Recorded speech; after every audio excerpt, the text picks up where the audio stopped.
इस लड़की के पति का एक्सीडेंट हो चुका है और इसके शरीर के साथ साथ इसका हथियार भी काम करना बंद कर दिया। अब इसके हथियार के काम न करने से इसकी पत्नी वाला सेटिस्फाइड कैसे होगी यार। अब वो अपनी दुग्गी की खुजली शांत करवाने के लिए पड़ोसियों के हथियारों पर नजर रखती और जब जब उसका टिसवा जोर मारता तो वो किसी न किसी के साथ अपनी खुजली मिटवा लेती और ऐसे ही न जाने उसने कितने जनों के साथ में घपाघप कर लिया था। इस कहानी की शुरुआत होती है सुंदर से एक पहाड़ भरे गाँव से। यहाँ पर एक मीना नाम की एक खूबसूरत औरत रहा करती थी और यहाँ पर बाहर से कई लोग घूमने भी आया करते थे। आज भी यहाँ पर एक कपल आया हुआ था। अब मीना हर रोजमर्रा की तरह अपने काम कर रही थी। अब वो अपना काम खत्म करने के बाद में पूजा करने लगती है। तभी अचानक पीछे से वहाँ पर जेसन नाम का आदमी आ जाता जो मीना के बोबे देखकर हमेशा उसको दबाने की फिराक में रहता और उसके पीठ पीछे उसकी कच्ची को चुराकर उसको सूंघने लगता। लेकिन ये बात मीना को पसंद नहीं थी कि कोई उसकी दुग्गी की खुशबू आखिर कैसे ले सकता है, इसलिए वो उससे काफी नाराज। अब जेसन की ख्वाहिश थी कि वो किसी न किसी तरह उसके दुग्गी पीटे।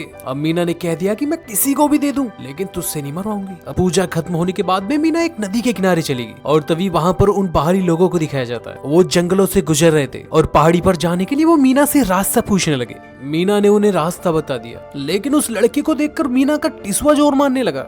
लेकिन वो कर भी क्या सकती थी, उसके साथ पहले से ही एक लड़की है। अब उसने अपनी उंगली अपनी दुग्गी में डालकर अपने टिसवे को शांत कर लिया और कपड़े धोकर के वहां से चली गई। अब हम लोगों को उन कपल को दिखाया जाता है जो पहाड़ी की तरफ जा रहे थे। लेकिन जैसे ही वे जंगल में जाते हुए सुनसान जगह देखते हैं तो वहीं पर गेम डालने लगते हैं। लेकिन इसी बीच मीना भी वहां से गुजरने लगी। अब मीना ने उन दोनों को घपाघप करते हुए देख लिया। अब ऐसा देखने से मीना की गुल्लक में से भी पानी छूने लगा। उसकी गुल्लक भी हथियार के लिए कुलमुलाने लगी। लेकिन वो कर भी क्या सकती थी और वो वहीं किनारे पर एक पत्थर पर बैठकर उनको देखने लगी और लंबी लंबी सांसें भरने के बाद वो आखिरकार अपने घर आ गई। अब हम ईथन को देखते हैं जो दरअसल मीना का पति था। अब ईथन पूरी तरीके से अपने शरीर से पैरालाइज था। वो ना ही चल सकता था और ना ही कुछ कर सकता था, लेकिन इसके बावजूद मीना उसका बहुत ख्याल रखता। अब ईथन मीना से कहता है कि मेरे टांगों का ऑपरेशन तो हो चुका है लेकिन मुझे कोई आराम ही नहीं मिल रहा और मुझे कोई फायदा भी नहीं दिखाई दे रहा। अब ईथन अपनी पत्नी से कहता है कि तुम्हारे जैसा शायद ही कोई ना हो, तुम मेरा इतना ख्याल रखती हो, मैं तुम्हारे ऊपर बोझ बन चुका हूँ और तुम मेरा बोझ कब तक ढोगी। अब मीना उसे दिलासा देती है कि तुम टेंशन मत लो, बहुत जल्द मैं पैसे इकट्ठा करके एक थेरेपिस्ट को तुम्हारे पास बुलाऊंगी और बहुत जल्द तुम ठीक हो जाओगे। अब ऐसा कहकर वो उसे अपने करीब लाने की कोशिश करती है, लेकिन अफसोस हादसे के बाद ईथन में कुछ ताकत ही नहीं बची थी, इसलिए मीना की चाहत हमेशा अधूरी ही रह जाती। अब अगले दिन हमें एक लड़के को दिखाया जाता है जिसका नाम काई था। उसी दिन मीना रोज की तरह नदी में कपड़े धो रही थी। अब उस कपल की तरह भी काई उसके पास आया और पहाड़ी का रास्ता पूछने लगा। अब मीना ने उसे रास्ता बता दिया, लेकिन कहीं ना कहीं मीना अंदर से बहुत खुश हो रही थी। उसने देखा कि ये तो बंदा गभरू जवान है और ये अकेला भी आया है, इसके साथ कोई लड़की भी नहीं है। इसका मतलब ये है कि ये मेरे जाल में काफी अच्छे से फंस सकता है। अब उसने उससे पूछ लिया कि तुम अकेले आए हो, तुम्हारी गर्लफ्रेंड कहाँ है। अब उसने उससे कहा कि मेरी कोई गर्लफ्रेंड नहीं है और एक बात सच सच बताऊं, आज तक मैंने दुग्गी देखी भी नहीं है कि कैसी होती है। अब वो बात कर ही रहे थे तब काई ने मीना को एक बिस्किट खाने के लिए दिया। अब मीना अपने मन में सोचने लगी कि तू टेंशन मत ले, तुझे दुग्गी के नजारे मैं दिखाऊंगी। अब थोड़ी देर बाद वे दोनों यहाँ से जाने लगे। अब चलते चलते अचानक से मीना के पैर में मोच आ गई। अब काई उसे सहारा देकर उसकी मोच को ठीक करने लगा। काई के छूने से ही मीना का मन बहकने लगा। अब वो काई से कहने लगी कि तुमने आज तक गुल्लक नहीं देखी, आज मैं तुम्हें गुल्लक देखने का नहीं बल्कि ठोकने का मौका दूंगी। और इसी के साथ वो अपनी सलवार खोलकर उस गुग्गी के दर्शन करा देती है और वे दोनों वहीं पर घपाघप करने लग जाते हैं। अब अगली सुबह हम देखते हैं कि मीना अपने पैसों का हिसाब कर रही थी। अब पीछे से काई वहाँ पर पहुंच चुका था। अब मीना ने उससे पूछा कि तुम यहाँ पर कैसे। अब वो उससे बताता है कि मैंने गाँव वालों से तुम्हारे घर के बारे में पूछा, उसने उससे कहा कि मुझे तुम्हारी याद आ रही थी। अब मीना ने साफ कह दिया कि बेटा साफ साफ क्यों नहीं कहते कि हथियार जोर मार रहा था। खैर अब उसने उससे कहा कि मैं शादीशुदा हूँ और उसका पति भी उसके घर पर है। अब मीना ने उसे अपने पति के बारे में सब कुछ साफ साफ बताया। उसने कहा कि कैसे मेरा पति बहुत सालों से अपाहिज है और ऑपरेशन कराने के बाद भी उसका कुछ नहीं हुआ। अब ये सुनकर काई उससे कहता है कि मैं तुम्हारी मदद कर सकता हूँ, मैं तुम्हारे पति को ठीक करने में कोशिश करूंगा। अब उसकी बातों को सुनकर मीना उसे अपने घर के अंदर ले आई। अब ईथन से मिलने पर काई उसे झूठ बोल देता है कि वो सिर्फ यहाँ पर घूमने आया है और गांव वालों ने उसे थेरेपी के लिए तुम्हारे घर पर भेजा है।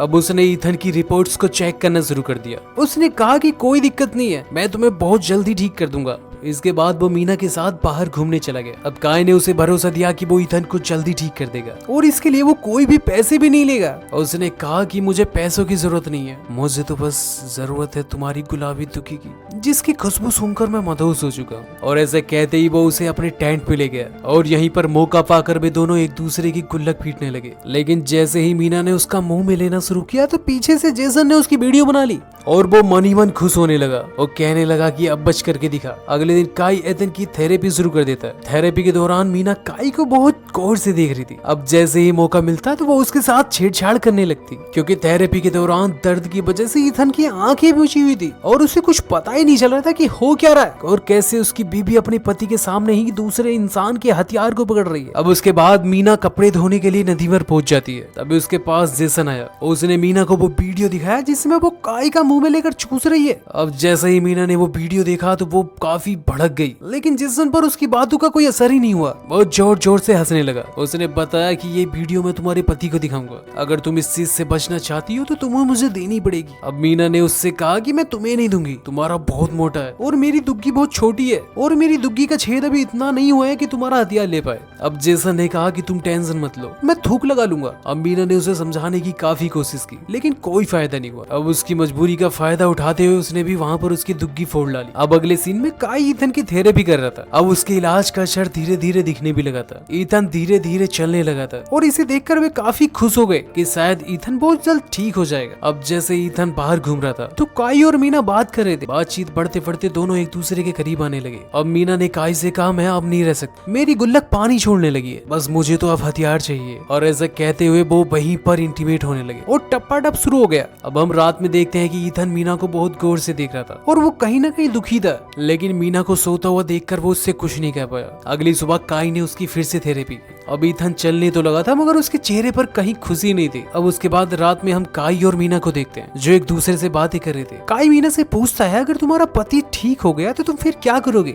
अब उसने उससे कहा कि तुम टेंशन मत ली, तुम जब भी यहाँ आओ तो मैं तुम्हें मना नहीं करूंगी, मैं तुमसे मरवाने जरूर आऊंगी। लेकिन तभी अचानक वहाँ पर जैसा पहुंचा, वो बहुत ज्यादा नशे में था। अब वो उन दोनों को साथ में देखकर उन्हें गाली देने लगा और वो उन्हें धमकाने लगा कि तुम्हारी वीडियो ना मेरे फोन में है। लेकिन काई को यकीन नहीं हो रहा था और जैसे ही जेसन ने उसे वो वीडियो दिखाई तो वो हैरान हो गया और वो उसी के सामने कहने लगा कि मुझे मीना चाहिए, तुम यहाँ से जाओ क्योंकि मुझे इसकी दुग्गी पीलनी है। और जैसे उन्होंने मना किया तो उसने अपनी पिस्टल निकाल ली और उन दोनों को जान से मारने की धमकी देने लगा। बंदूक देखकर लीला और काई बहुत ज्यादा डर चुके थे। बाद जेस मीना को सभी के सामने कपड़े उतारने के लिए कहने लगा, लेकिन उसका कोई बिगाड़ भी कुछ नहीं सकता था क्योंकि उसके पास बंदूक थी। काई उसकी मदद करना चाहता था लेकिन वो कुछ नहीं कर पा रहा था। लेकिन अचानक से पीछे से किसी ने जेस पर वार कर दिया। वो और कोई नहीं बल्कि ईथन था। असल में काई के ठीक होने की वजह ये भी थी, उसने काई और मीना को इंटीमेट होते हुए देख लिया था और वो गुस्से से भरकर अपने शरीर पर ज्यादा कंट्रोल करने लगा था। लेकिन मीना की खुशी की वजह से उसने अपने दिल में ही ये राज दफन कर लिया। उसने भी सोचा कि मैं इसकी इच्छाओं को पूरी नहीं कर पा रहा हूँ, अगर इसने किसी और के साथ संबंध बनाए भी लिए तो क्या हो गया। अब ईथन ने उन दोनों को बता दिया कि तुम्हें कुछ बताने की जरूरत नहीं है, मुझे सब पता है। ईथन की ऐसी बातें सुनकर वो दोनों काफी शर्मिंदा हो गए। अब उनको एहसास हो गया था कि उन्होंने बहुत बड़ी गलती की है। अब हम अगली सुबह देखते हैं काई अपने घर लौटने की तैयारी कर रहा था और जाने से पहले उसने ईथन से माफी मांगी। उसने कहा कि मुझे माफ कर दो, मैंने तुम्हारी पत्नी के साथ नाजायज संबंध बनाए। उसके बाद ये सुनकर ना कुछ ईथन ने बोला और ना ही मीना ने। और मीना बोलती भी कैसे, वो कोई पहला बंदा थोड़ी था। और वह जैसे ही काई वहाँ से जाने लगा तो ईथन ने उसे रोक लिया। अब ईथन ने उससे कहा क्योंकि तेरी वजह से अब मैं चलने लगा हूँ और इस चीज के लिए मैं तुझे शुक्रिया अदा करता हूँ, लेकिन आज के बाद मैं इस गाँव में दिखाई मत देना। अब ईथन की ऐसी बातें सुनकर काई चुपचाप सिर झुका के चला गया। काई के जाने के बाद में मीना ने ईथन को शुक्रिया अदा किया। अब मीना ने ईथन से कहा कि तुमने मुझे माफ करके मुझ पर बहुत बड़ा एहसान किया है और मुझे दुनिया का सबसे अच्छा पति मिला है जिसने उसकी खुशी के लिए सारे गम बर्दाश्त कर लिए। अब उनके बीच में दूरियां भी खत्म होने लगी थी। अब धीरे धीरे करके ईथन का हथियार भी जोर मारने लगा था। अब जैसे ही ईथन मीना को पेल रहा था तो उसके मुंह से सिर्फ एक बात निकली, पतेली हो गई। अब इस बात का आंसर तुम दो कि उसने कहा किसे था। इसी के साथ कहानी यहीं पर खत्म हो जाती है। अगर आपको मेरी वीडियो पसंद आई हो तो इसे लाइक कर दो और यार प्लीज सपोर्ट करो यार।